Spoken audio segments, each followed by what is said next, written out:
to waneno kobiro. Ok en hono michiko kaka iwacho. Okay. Ka koro watieko jadolo, ang'o madier ni mondo jopiny owinji kawuono godhiambo kaka wawuoyo ni? Ang'o madinyisgi mondo giwinj maler? Mokwongo, nyikwa Ramogi, ka wadwaro resore, to mokwongo kik mondo gik matimre gi mi wachak chayo kanisa, nikech kudni achiel ok tori. Samoro ang'e ni iwacho ni kudni achiel matori, but kudni achiel no ok onyiso ni kanisa te obachni kendo ba. Kata kochakre ndalo Yesu jomiriambo go ne nitie. Omiyo mano namba achiel, kik wagal ni achiel marach matimre ni miyo koro kanisa te jomoko winjo ka wacho ni an koro adwa bedo atheist, adwa dhi Islam, adwa dhi ang'o.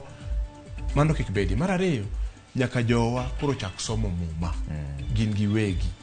Muma wacho e kitabu mar Tich Joote sura 17 ni joberea ka Paulo noseyalo negi tae gidok to gichako somo ni to gima Paulo wacho cho be ne en adier, dogi non gima molo puonja cha be gin adier, gima Makenzi puonja gino be adier.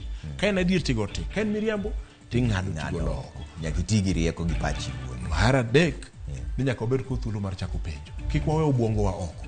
Samoro wachal mwawe obwongo wa oko, wadhi go obwongo wa e kanisa tipenji to karach aputhi diri tiwuogi rengi.